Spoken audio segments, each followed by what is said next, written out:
think I want to record. Okay. Do you want me to call you Mon? Do you want me to call you Montrice? Do you want me to call Mon you is good. Ms. Williams? Mon is good? Not Miss Williams, just Mon, because if you do that, they'll never find the books. True. So Mon is good. Do you want to change your name to say Mon Trice? Ah, thank you. I missed that. I guess I could change mine too. Let me do that. It does.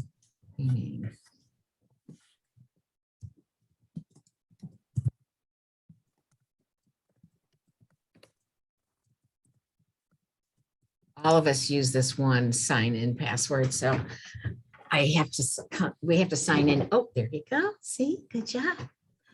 All right, so I am just reading from the email that I sent you yesterday with the questions so that we're on the same page. And I think, how can I do this? Can you leave on your camera? Yes. But no. Leave on your sound. But what does it's got your changing seasons book as your photo thing, right? Isn't that right? Mm-hmm. Yes. What do you need? I'm wondering if you could make your screensaver canon just for this talk. In the background? Oh, can you do that? Yeah. That'd be awesome. Let's see how that works. I'm glad you know what you're doing. I'll be right back. Let's see. So virtual. Oh, well, it's canon and changing seasons. Is that That's fine. That's fine. No, as long as canon's up there. Okay. That's cool. Let's see if I can. Oh, you're so smart. There we go. So I'm like, I'm at an angle, so to speak, but we're good. So that's fine. That's fine.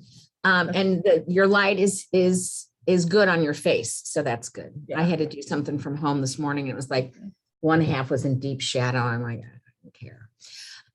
Okay. I did really good there. But you okay. So I'm going to turn on the thing, and I am. Oh, okay. I know I'm asking a lot. Can you like scoot out of the way so we just see your screensaver? All the way out of the way? Yeah. And then when I introduce you, come back in. You can hear me, right? I can hear you. Okay. Okay. Hello, everybody. How are you? I have an extremely fun and awesome surprise for you today. You know how we always talk about the author and the illustrator when we're reading through our books? You get to meet a real live author today. It's so exciting. Not only is she here to talk to you, but she's here to tell you a little bit more about the book you've just received, Canon's Crash Course. And here she is, the author of Canon's Crash Course and several other stories, Mon Trice. Hello. Hi, Mon. How are you? Hi, I'm good. How are you? I'm good. It's so glad to see you and speak with you today. Mon, can you tell all my friends hello?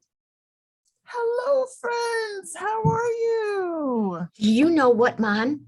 All of these beautiful children watching right now live in St. Louis. Where do you live, Mon? St. Louis, too. St. Louis, Missouri? Yes, the very same one. We are all in St. Louis, Missouri. Kids, this author lives right here in our own town. Mon, thank you for visiting with us today. I want to having me. I'm so excited. What is your favorite part about being an author? My favorite part about being an author is creating the characters and making them up. That's my favorite part of writing. So in Canon's Crash Course, the main character is Canon. Yes. Did you write this story about anybody that you know, maybe? So I did sort of. So canon is a mixture of every little boy I know. And when they try to learn something new, the name comes from my son, however, he's named Canon. So there's a real life canon. That's There is a exciting. real life Is, canon. is he a little boy about 7 years old, like in the book? When I wrote it, he was about 7 years old, like in the book, but now he's a teenager. But he still Okay. knows how to ride his bike. Yay. Good job, Yay. Cannon. And do you have any other books that you've written? I do. I have Changing Seasons. I love that And book. yeah, so it's about a little girl named Tanisha. It's her first day of school, and she has to determine which season is her favorite and why. So the reader gets to have a front row seat inside of her thoughts, and each season is sprinkled with a little bit of her culture. Oh, I really like that. So grown-ups in the room, keep an eye out for Changing Seasons. Maybe it's at your library, or maybe it's even in your school library, and It you is can in the enjoy that library. with your class too. I also have another book that's coming up this fall called 12 Sundays. It's about a brother and a sister in the summer that they spend with their Nana. And it Oh, is amazing. oh, I can't wait to read that one. That's great. And don't you have one about inventors? I do. So there's an organization called Room to Read. They're dedicated to wiping out literacy in African countries and Asian countries, particularly for girls. So they create books, digital books, in book deserts. And that book is called The Scoop on Inventors, and it's available online for free. So if you go to my website, that's right under my picture somewhere. If you go there, you can get a download that gives you access to that free book, and you can read it. It's That so is, wonderful. It has actual patents of those inventors right there in the book. and what is the same thing about all the inventors in that book? What do All they of the all have in inventors, common? they're all African American inventors. And Every can one you of them. can you explain to our small friends what is an inventor? An inventor is someone who makes something for the betterment of a particular situation. So maybe you decide, like our character, that you don't want to waste time taking an ice cream scoop one at a time. So he invents, in his mind anyway, an ice cream flinger that scoops it out of the bucket and automatically flings it into his mouth. So an inventor is a visionary, one that can think of an idea and then put that idea to paper, and from paper to actually create an invention. Wow. So it sounds like there's lots of steps in inventing something new. Are there lots of steps in writing a book? Oh, sure. There's plenty of steps in writing a book. So first, you start with an idea and you decide it's a good idea or a bad idea. And sometimes what you think is a good idea may turn out to be a bad idea, but all ideas are worthy to be explored. And you start writing out your idea. Then you develop your character. And by developing the character, you not just decide on Cannon's appearance, that he has dreadlocks, or that he's an African American boy, or if he's thin or not. You also give him a backstory. Like, does he have siblings? Does he have brothers? If so, how many? Does he have sisters? What are his parents like? Does he like school? Why or why not? Who's his best friend? What's his favorite candy? Is he allergic to something? So the more questions that you can answer about Cannon, the more he becomes an actual fictitious character that has a lot of layers, a lot of depth, which makes your characters believable. I love that. I never really stopped to think about that before. But that's really so. So, do you think when you were little, did you think about writing stories and developing Oh characters? gosh. My mom would tell me on Christmas Day, I would ditch all of my toys and I would go grab the encyclopedia. You probably don't have those in the homes anymore, but I would get an encyclopedia and I would go to the Christmas section. And sorry about that. I would go to the Christmas section and I would read all about Christmas, and I would read through all of the Christmas songs and sing those. That I would rather read than play with any toys. So I've You always know, been a reader, and I've always had a very big imagination. me too. I think that's why I like your book so much. So when you were little, say 4 years old, did you have a favorite book? When I was 4, we were reading like the Dick and Jane and Harry books, Mhm. those books. And believe it or not, I didn't like those so much because that's when I was learning to read.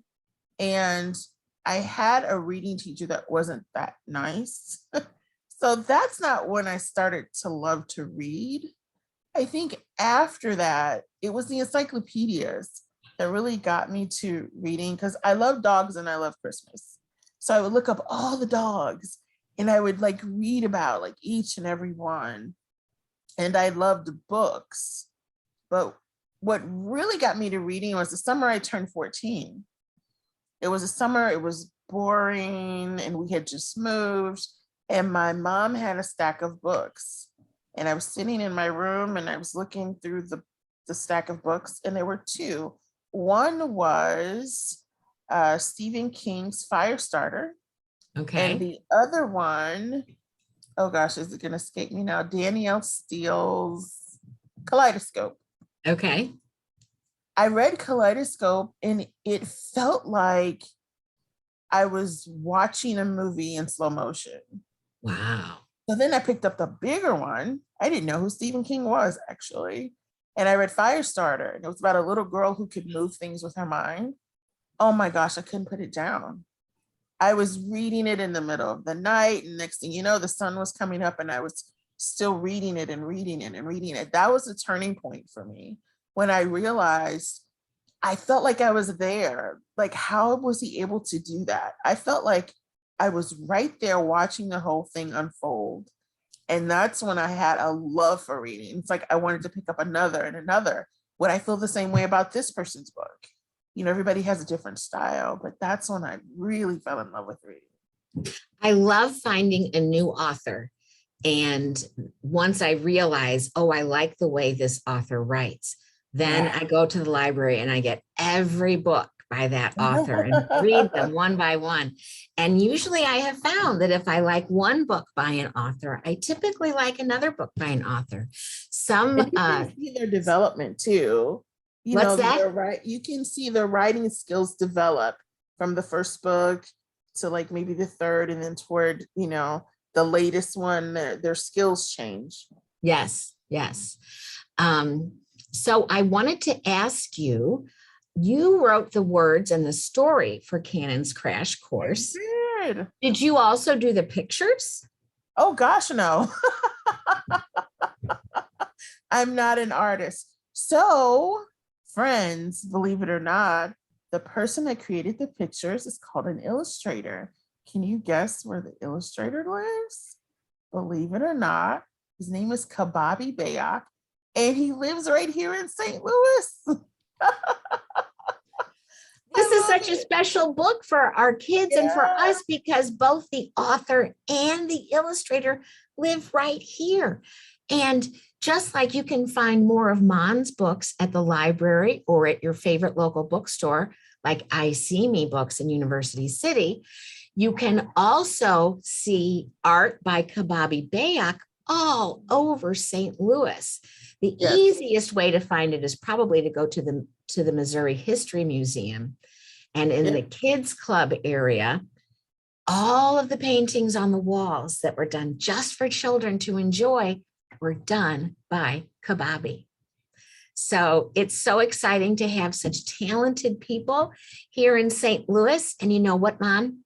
I bet some of the kids who are listening to you right now, when we finish this, I bet they are going to run and get a piece of paper and a pencil or a crayon or a marker, and they are going to start writing and scribbling and drawing lines and letters Yes, because hopefully you so. You don't have to be able to write whole words in order to make up a story. Okay. That's So true. you can do any kind of scribbles that you want. You can do any kind of pictures you want, and then you can tell the story. And if there's a grown-up around that wants to help out and you want to tell them the story, maybe they can write it down for you. But if not, don't worry about it. You do the drawing and you do the mark making. And after that, you can tell the story to whoever wants to hear it. All righty. Well, I am going to ask you a couple of different questions. These are just so that the kids listening, just like you were saying that when you develop your characters, you find out more about the person.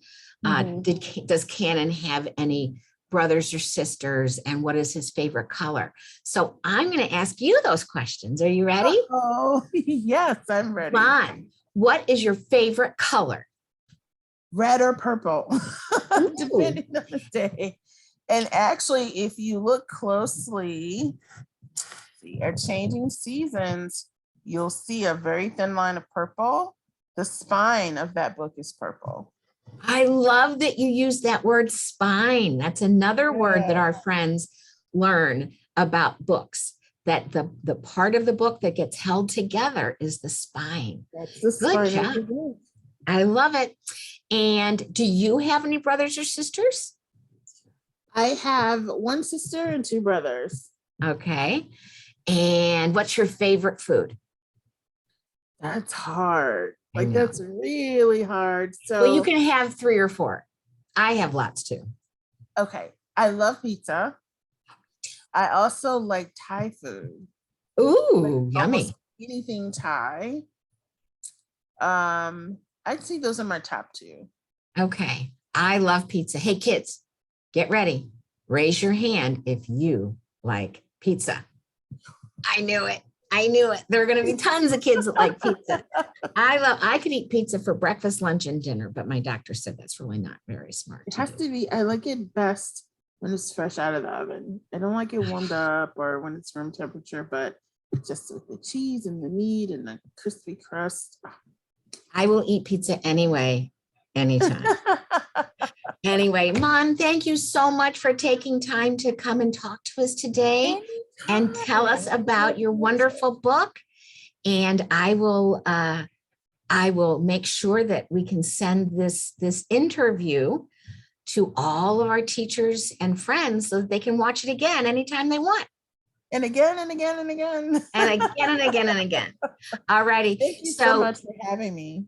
Everybody join me in waving goodbye and blowing kisses to Trice, because she is an awesome author just like you. Bye, guys. Bye. Thanks. Bye. Okay. And cut. My sciatica was acting up. So you're probably like, what is she doing? Well, no, you know what? I'm terrible about that. Not because of sciatica, but just because I'm really short. I mean, we've met before, so I'm super short, and none of these chairs fits me. And even though I'm so heavy, it still creeps up, even when I'm sitting in my, it's one of those hydraulic desk chairs. And I'm like, come on, anyway. All right. Well, thank you, honey. Probably antsy in their chairs too. So they could absolutely. Yeah. That was so much fun. Whoever knew, now I know how to do this whole rotation thing. I tell you, you're a pro. All right. So I will go back and hopefully that's as good as I think it was. And you are really good at this. Thank you. This is from back in my radio days, low and slow, talk low and slow. But anyway, okay, so I will go through this and see what we come up with. Oh, wait, I can stop this recording, can't I? Duh. Yes.